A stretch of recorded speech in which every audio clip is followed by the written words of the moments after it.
staff at IALA, as well as all of the Reaching Forward committee members who have worked really hard to pull our presentations together, and our presenters who are generously offering their time and their expertise.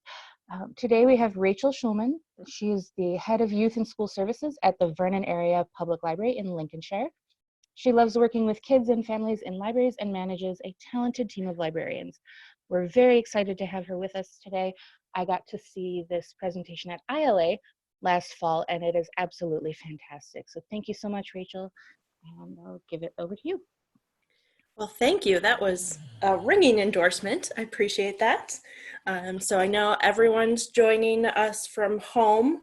I will try to keep background noise limited. You might hear my dog snoring. Sorry. We're all dealing with working at home and the challenges that we're facing.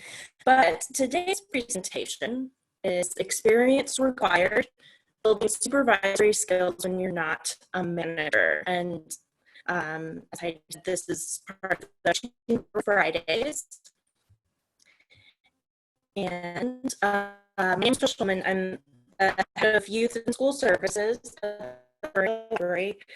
It's a district library located in Lincolnshire. We serve about 42,000 people. I started at my library 10 years ago as a part-time youth librarian, and then 7 years ago I was in internal promotion to be department head. I currently supervise 15 employees. It's mostly librarians and a few library assistants. Can you hear me okay? It seems in the chat that my voice is breaking. Can everybody? Rachel, it is kind of breaking up. Okay. It seemed fine when we were doing our test. Yes, I'm so sorry, everyone. So let me see what I can do to fix this. Can everyone hear me now? That sounds much better. Okay, I'll just talk a lot closer to my computer. Great. Better?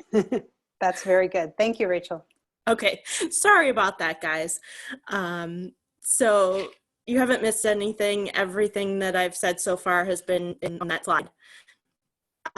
So next up, I want to talk about some of our learning outcomes. I want us to articulate qualities that you admire and develop yourself. And then we're going to identify experiences that can build supervisory skills. And apparently it's happening again. So let me see about plugging my laptop in. I am so sorry, everyone. We'll get this going. Does it sound better now? I haven't had trouble with my microphone before. Hopefully it's not the dog snoring that's breaking things up. It is it's sounding better now. Okay. I am so sorry, everyone. Thanks for bearing with me. Is it sounding better now? Yes. Yes, okay. It could also, unfortunately, be Zoom. There's a lot of online meetings taking place, and so I will do the best I can. I really apologize, and let's make sure, I'll try to make sure that everything is working. Okay, so I was saying we want to identify experiences that you can do in your current position to build supervisory skills, and also look for practical tools that you can learn about to gain experience for management level responsibilities.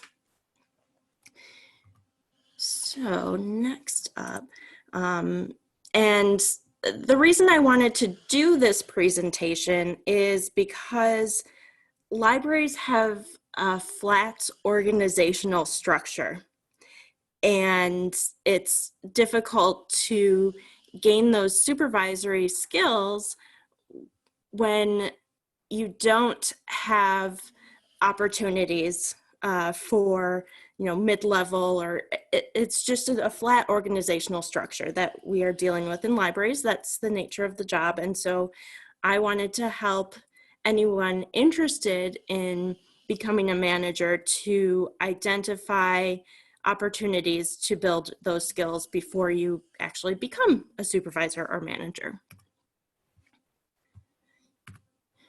So I want you guys to just take a minute and think of 3 to 5 characteristics that describe your ideal manager. What do you like to see? What makes you a better employee? What characteristics would you want your ideal boss to have? And when we did this at IALA, it was a little bit easier because we were in person. We did some brainstorming, and it's still breaking up. Okay, let me pause for just a moment. I apologize, it wasn't doing this during our test. Give me just a moment.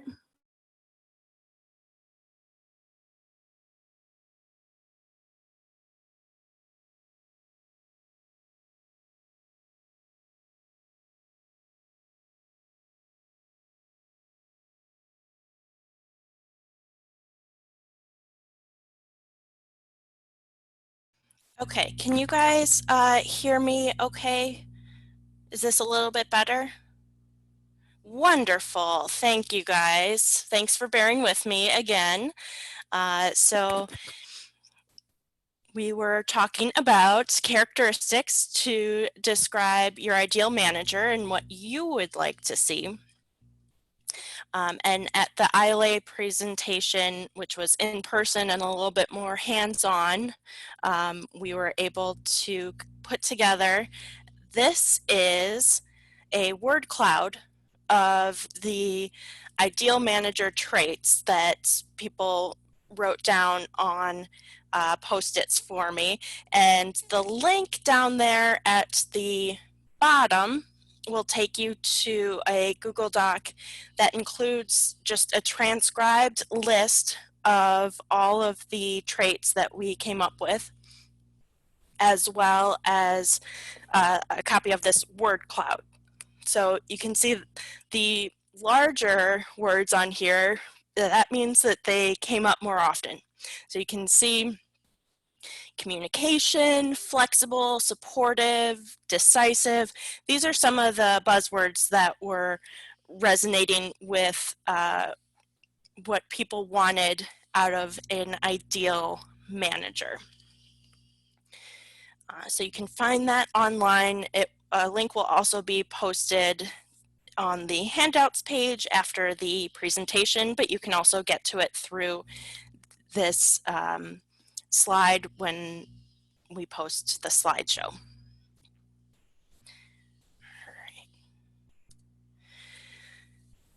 I want everyone also to take a minute to do some self-reflection. I feel that self-awareness is, as I wrote on here, the key to success, but also the key to a happy work life. And it is so important to recognize why you might want to become a manager.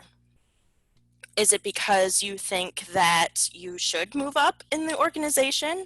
Or is it that you truly want to take on more responsibilities?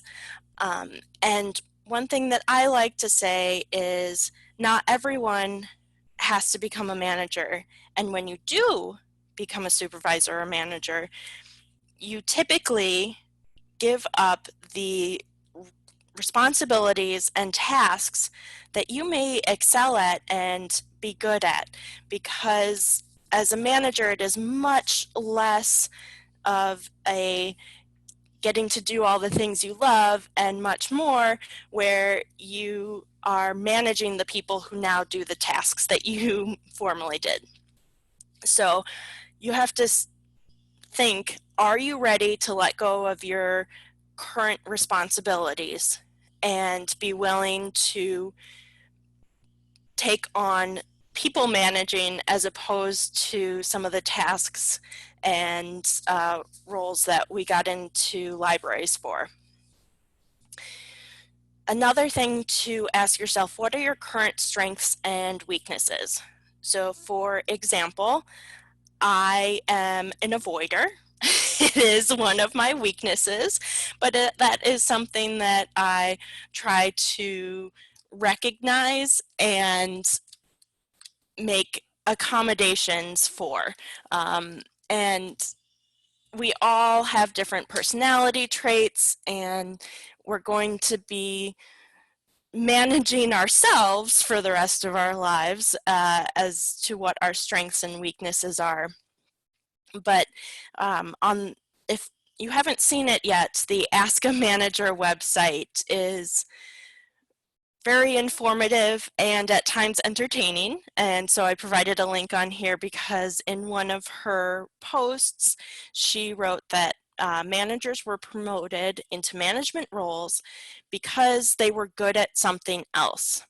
And they get little or no training in how to manage well. And I think that's very true in libraries where someone is good at their job and then they become a manager and are put in a position where they are given next to no training on how to actually manage people.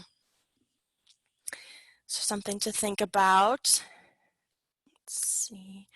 So that being said, what experiences can an employee find, seek out, and actively take roles in to gain some supervisory experience? So when you see a job posting for a manager position, like I had in the title, it is experience required. So what can you do to add those experiences before you become a manager? And some of those activities and tasks that you can take on as an employee, not a supervisor, are you can supervise library volunteers. Are there ongoing tasks, special projects? Do you have teen volunteers, and is that something that you can help with at your library? Because that's a rather thankless job, as anyone who has done it will know. You know, if you are doing programming, does your library have a system for volunteers to help with program assistance? If you work in circulation, can you supervise volunteers who shelf read or do other types of projects in circulation? Another key activity that you can do before you're a manager is to train and mentor new staff. So you can offer to your department head to train new hires. You can also work to position yourself as an informal mentor or coach and become kind of a go-to person in your department for newer employees. So if new employees see you as someone who can provide them with answers and guidance and help, then you have worked to gain that experience. And I think that's an important piece, because when you are a manager, you will be hiring and training new staff. And if you can say that you've already had these experiences, then you are ahead of the game.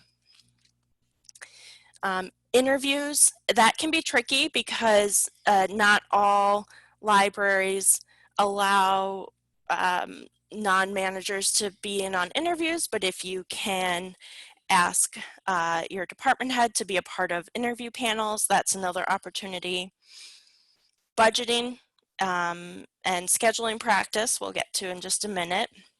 So like I said, library volunteers, those ongoing tasks that you can supervise the volunteers. And what's nice about supervising volunteers is you can add that buzzword, that keyword of supervise to your resume, because you probably do not have the ability to supervise coworkers or other library employees, but you may be able to supervise and direct and organize library volunteers. And training and mentoring, I would, from my experience, I haven't seen a whole lot of formal mentoring programs set up within a library organization, but you can also be more of a coach in that you become a go-to person that coworkers, especially newer employees, turn to for help. So being open to answering questions, being patient with new hires, those are all important functions of being a coach. With the interview process, if you are able to join your manager in candidate interviews, or if your library does volunteer interviews, you could perhaps be a part of that. It's really important to learn how to evaluate job applicants, because the thought process behind how someone answers a question is often more important than the substance of their question. So if you have behavioral questions on your interview question list, seeing how people think through the process of their answer is key to learning if they will be a good fit in your organization.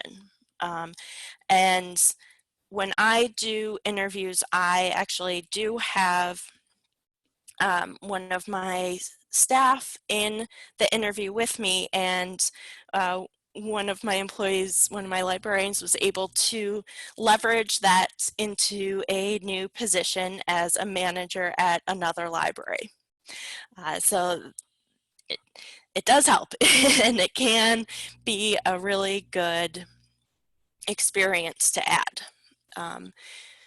So for budgeting, if you are a librarian or other employee who manages a collection, track your spending, figure out how to pace it out each month, and be sure to say, oh, you know, it's 6 months into our fiscal year and I have spent 45% of my budget, so I may need to adjust. And so implementing practices that allow you to manage whatever budget you are given demonstrates that you can successfully provide some structure to budgeting. The other way to gain budgeting practice is if you propose a program or a special project to your manager, to your library,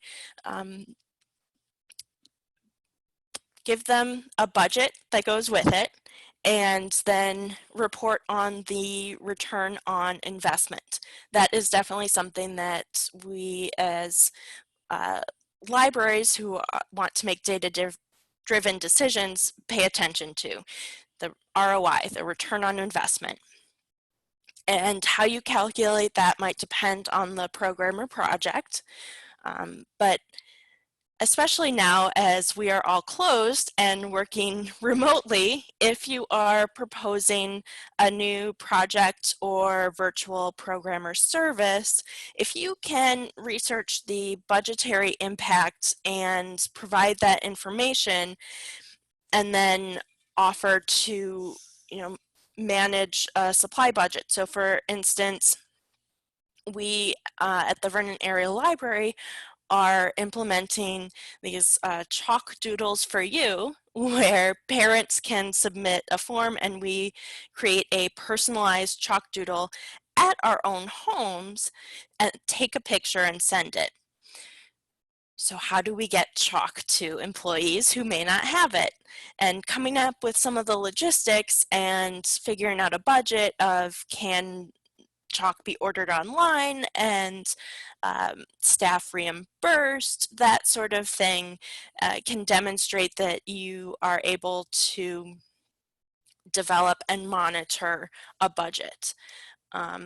And another way to gain some budgeting practice is if there is a grant available that your library applies for. If you are involved in the application process, you should also be a part of the implementation of the budget, and most grants require pretty detailed reporting back, and so being able to say that you applied for and managed a grant that your library received is another great experience to add to your resume. Scheduling. So I am a bit of an anomaly. I really enjoy scheduling. This is something that I use as a way to decompress. And so I think that you don't have to love scheduling to be good at it. I think you have to be detail oriented and gain some practice. So I have a handout that will be on the website with scheduling practice. And you guys can download it. It is an Excel spreadsheet. You can convert it to Google Sheets if you need to. But it provides you guys it provides an opportunity to practice making a weekly desk schedule. So in there I have a youth reference desk example and a circulation desk example. And each library structure is going to be different. And in the practice examples I gave you, I would say that the departments I provided are pretty flush with employees, and that might not be the case where you are.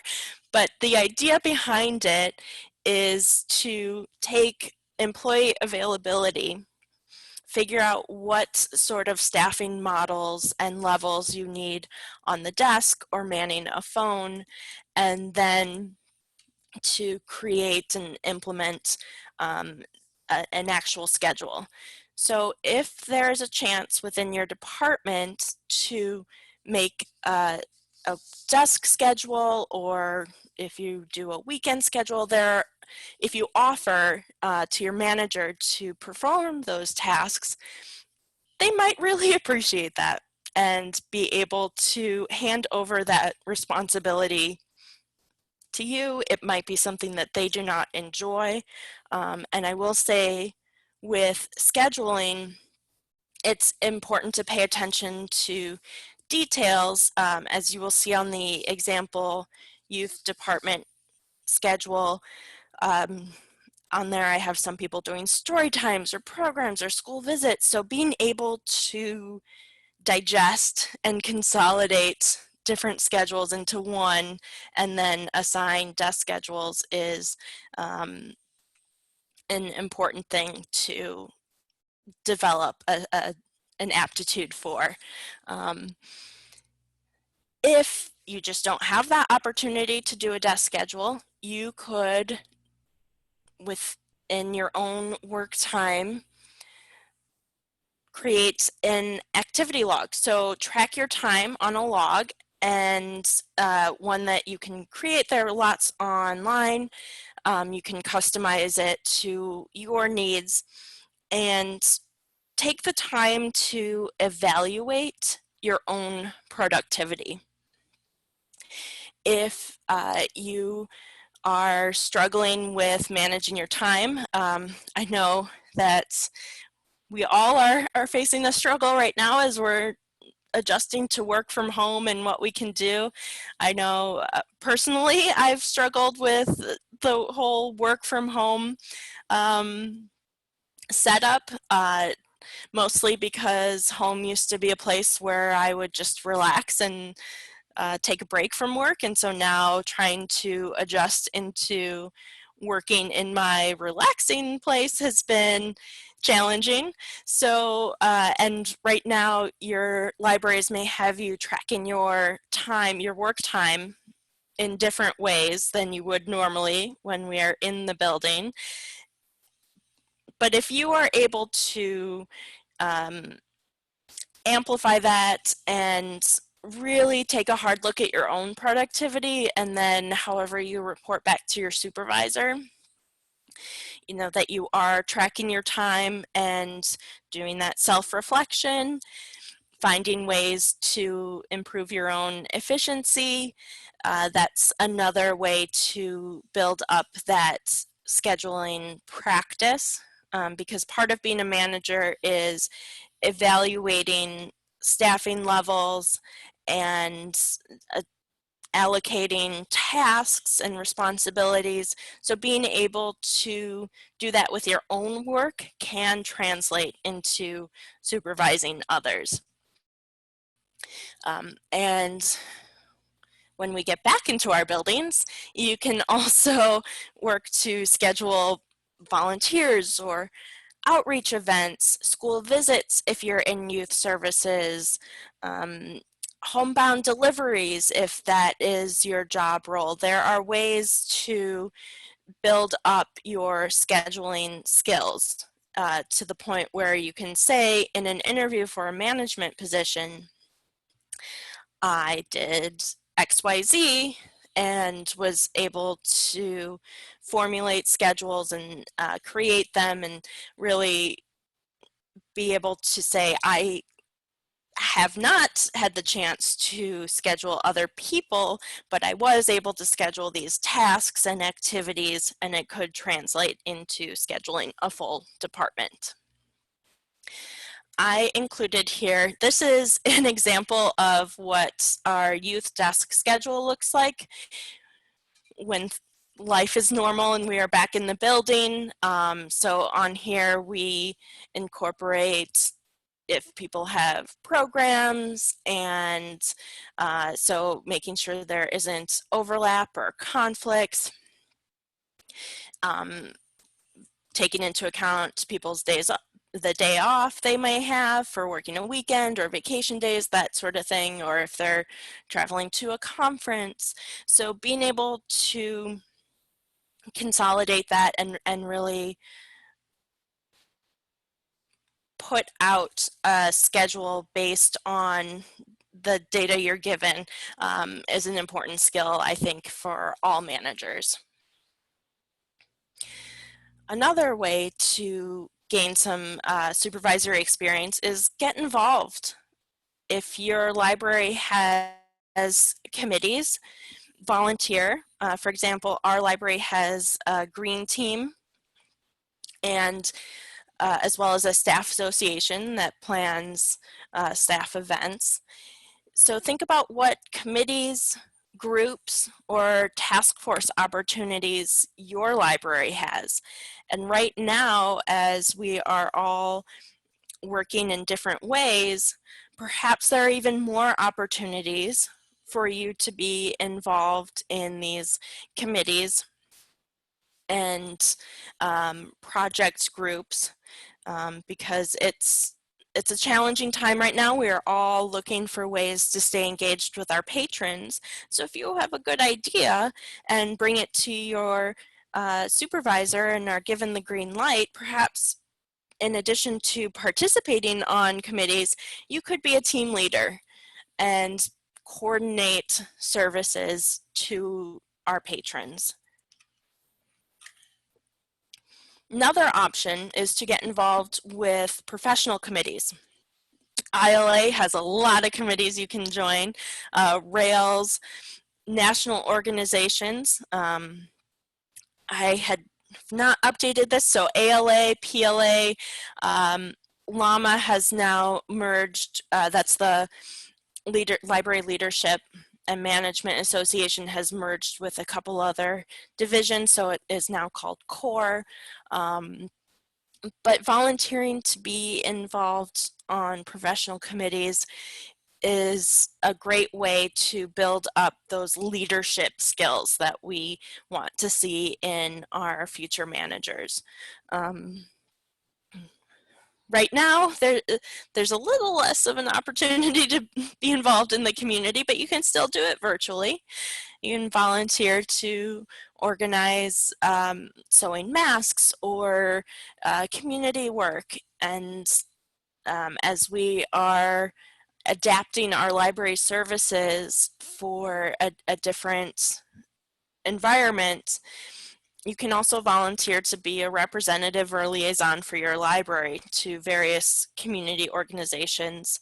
And also, as you are looking to move into management, if you personally volunteer outside of work, that is another way to leverage your experiences into fulfilling the job posting requirements if you have not had an opportunity to actually be in a supervisory role. As I mentioned, ILA has a lot of opportunities. I believe right now that you can submit an interest form online to be involved in a committee. A few years ago, was on the conference program committee, and I really enjoyed it. And that was a great experience for me. And this particular webinar is sponsored by the Reaching Forward Forum. So if you are interested in helping to put together Reaching Forward, you can volunteer to join different forums. Another great way, we were talking before this about past ILA award winners. Right now they are accepting submissions for award nominations. So if you go to the website, you can actually nominate yourself or someone else for various ILA awards that would provide some recognition for work that you're already doing and help, again, leverage that experience into recognition. And oh yes, thank you. So the link to the ILA awards is in the chat, so go ahead and take a look at that. There are also some scholarships available. So really, if your library and your position in your library do not allow for some of these experiences, you may want to explore options beyond your workplace. And ILA is a really great way to get involved. And yes, Heidi, who is on our panel, who she's on the Reaching Forward forum, she's a past Oberman Rich Award winner. So you can see that from the small things that you start with, it can really build into a great experience and resume builder. Oh, I also want to say, if you guys have questions throughout, go ahead and put them in the Q&A, and there will be plenty of time for questions coming up in just a few minutes. So lots of forum and committee options to get involved with on ILA. And it's really nice because ILA provides more opportunities because they are local to our state, and it's a very active organization. So I highly recommend looking into ways that you can become involved with ILA. So when you're thinking about what makes a good manager, there are some intangibles that are hard to teach. And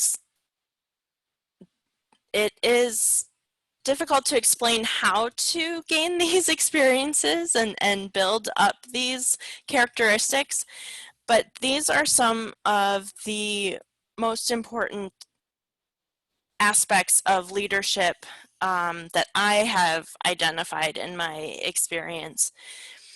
Emotional intelligence, I cannot stress enough how important emotional intelligence is.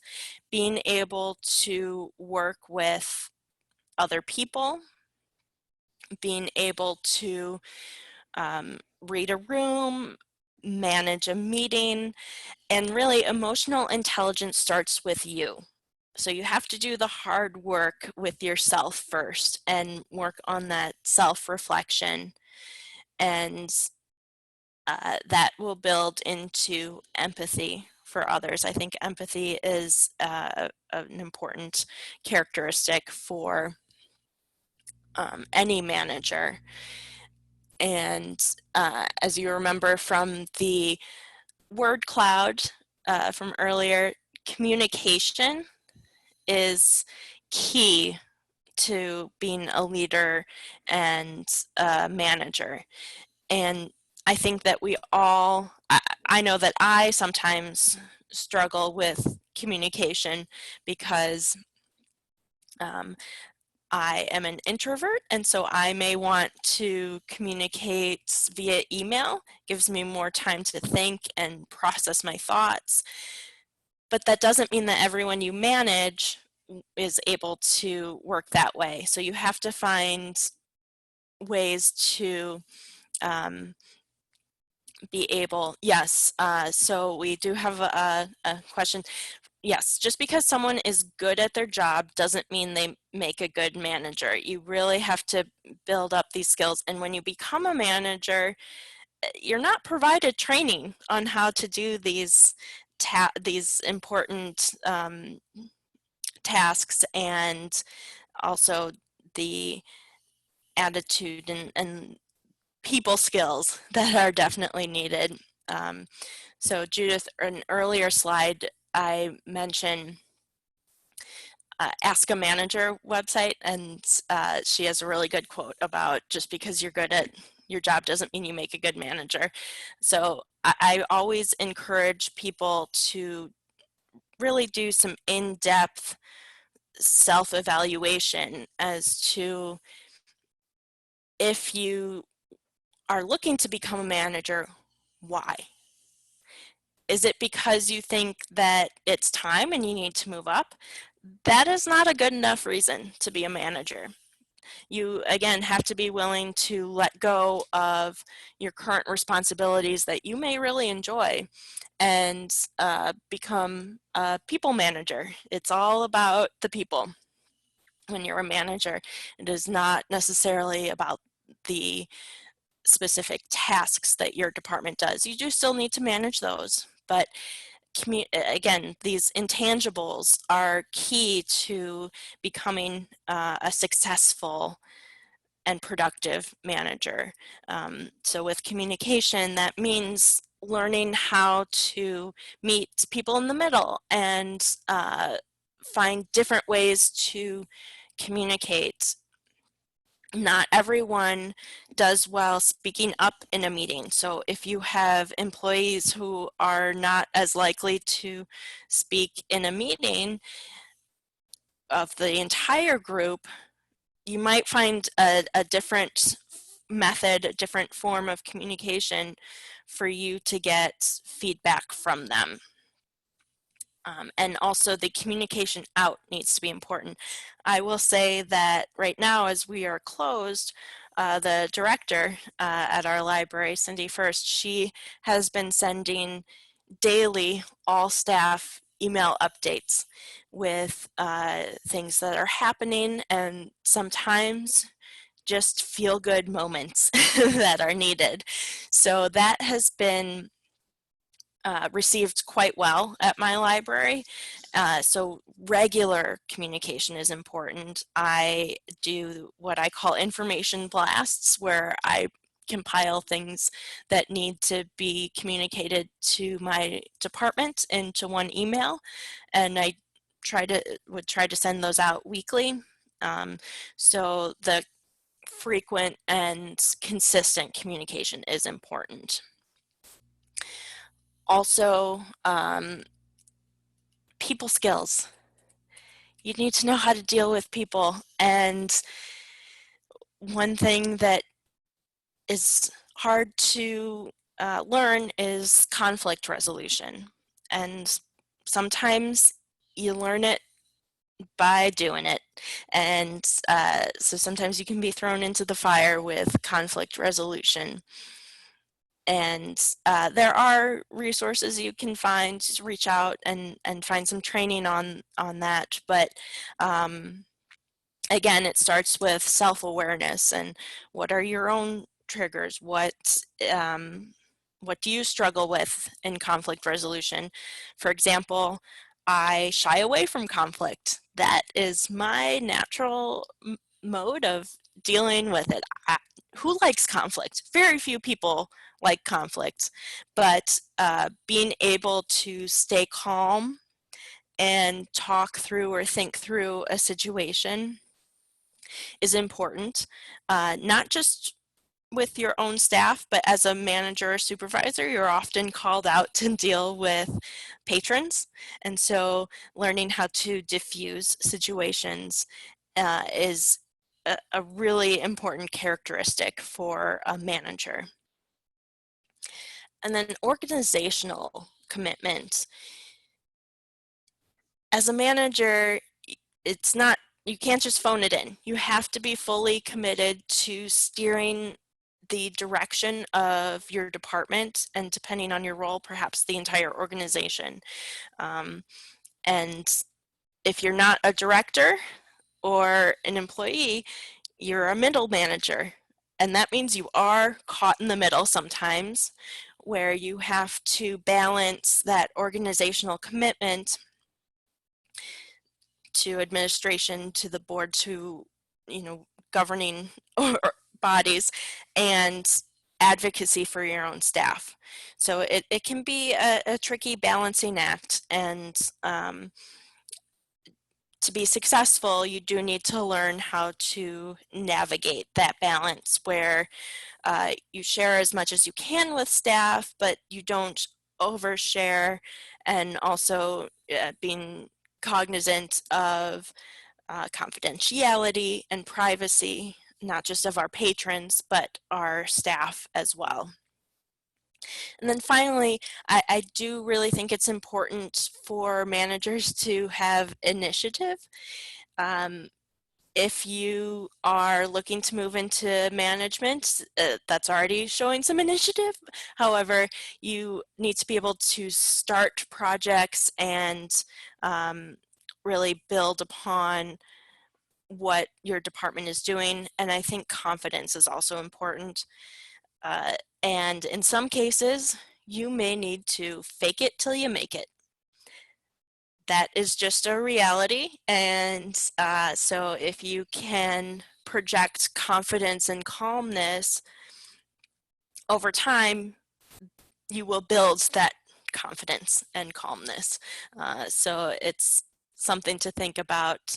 Yes, a manager is always walking, it's a thin line to walk. It's a little bit of a balance beam. And I think that it's important for everyone to allow themselves to make mistakes and have failures, because that's what we learn from. I always call it, you know, I support you in your decision and what you did, but it's also a learning opportunity to see what we would do differently.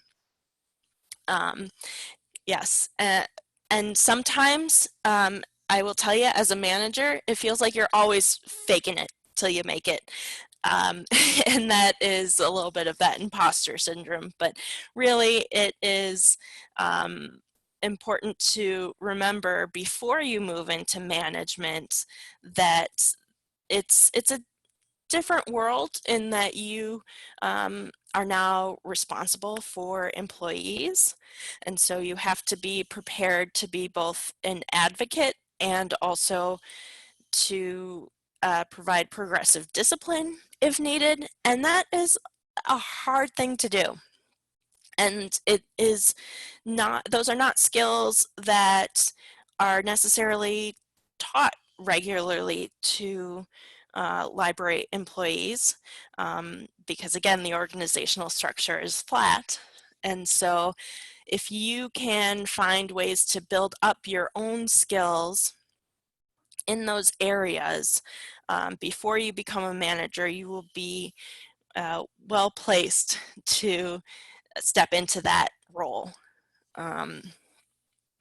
So with that, I'm going to open it up to questions. I really wanted to have enough time for you guys to ask questions. So go ahead and type questions into the Q&A box, and then I will state the question and provide answers.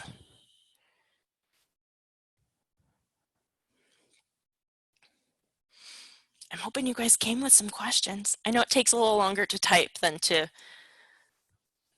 just raise your hand and talk.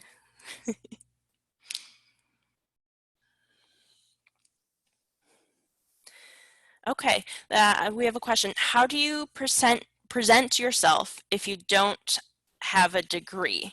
So are you, do you mean an MLS degree or a bachelor's? So sometimes libraries do make exceptions on the educational requirements of jobs. And I think that if you don't have a degree in a specific field, it is important to demonstrate both your experience that would help you to gain the skills that would otherwise have been taught in a degree program. But I think it's also key to continue to seek out continuing education opportunities. So in an MLS degree, there does tend to be a lot of theory. And so, yes, as a frontline staff person in the library, you are going to gain experiences, but I think it's also important to pay attention to some of the higher level thinking, the philosophy behind libraries and librarianship, and you know, intellectual freedom, confidentiality, and privacy. I think those are, so if you are able to demonstrate that you are seeking out, and then they can be free continuing education resources, I think that is absolutely valid. And so that way you can build up and say, no, I might not have this degree. However, I have identified these learning opportunities. You know, you can look at Gale courses, lynda.com for some of that, those supervisory skills to learn. And so presenting it as you might not have a formal degree, but you have taken steps to enhance your learning. So we have a question. Right now I work in patron services. It would take time to build up these skills. How long might it take me to build my skills? And that is hard to say. It depends on your organization and what position you are in. So like I said, I was promoted internally after 3 years, but everyone is on their own timetable. And I would just, in patron services, just keep an open line of communication with your current supervisor to let them know that you are interested in some of these activities that I've identified as possible ways to enhance your supervisory skills, or if there are other things specific to your organization that you have identified. So yes, I don't know that I can give you a time frame. It's going to depend on your specific situation, but I think it's important to be realistic with yourself and allow yourself enough time to work through this process and not put too much time pressure on yourself. Next question. I am a new supervisor and having a hard time motivating one of my staff members to work from home. What do you suggest? We're all having trouble being motivated to work from home, and some situations might preclude people from being able to do a lot of work from home. I think that with any form of motivation, it's important to play to people's strengths. So can you identify that staff member's strengths and find activities that they could do from home that are both somewhat within their comfort zone and something that provides gratification to them while also still being useful for the library. I would say that's a hard one because it is such an unusual situation right now, and it might depend on that staff member's home situation, you know, if they have the technology or issues, things like that. So I hope that answered it enough. I don't have a full-on answer because, like most questions, it depends. And then shouldn't prior management experience in some college count, even if it is not all in libraries? Yes. So if you were a manager in another field, management positions across industries are more similar than not because it's about people and managing people. So, and sometimes when jobs are posted and they're looking at it, filling the position, it might depend on the current candidate pool. And so it might not be something that you have done. It might just be there was an internal candidate who they chose. It varies. And then we also have someone who's currently working toward an LTA certificate. And yes, so I will tell you that for the library assistant positions in my department, their main role is to work the reference desk. The education requirement is either a bachelor's degree or an LTA certificate. So I would say that yes, LTA certificates are definitely a factor in evaluating candidates. And then someone else has an LTA and is 8 years experience, but they feel they get passed over for management positions, and how can you advocate for yourself? Again, I think it is seeking out some of those additional and extracurricular learning opportunities. You know, it depends on your library and the job you play, so you might have to put some personal time into gaining some more education. And by education, I mean online courses, these webinars to show and demonstrate to a hiring committee that you have put in the work to become a manager.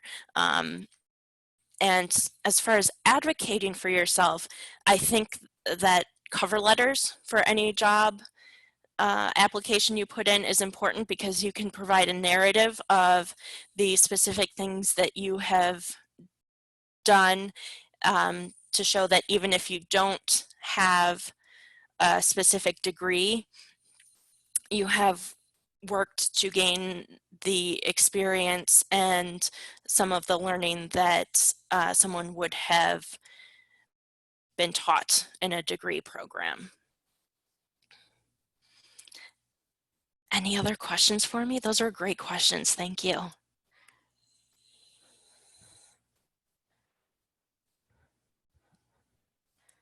No? Okay. Well, if you guys have any further questions for me that I haven't answered, okay, what suggestions would you have for those who want to step up into a manager position but could be afraid or lack confidence? And for that, it is a lot of self-reflection and deciding if a manager position is a role that you want to take on. And then to gain confidence, it really is finding ways in your current position to build up confidence in yourself in dealing with other people. So, propose a program for a different audience. I'm a children's librarian, and perhaps I could coordinate with an adult librarian to serve seniors, and that's out of my comfort zone, but I'm showing that I'm willing to think outside the box and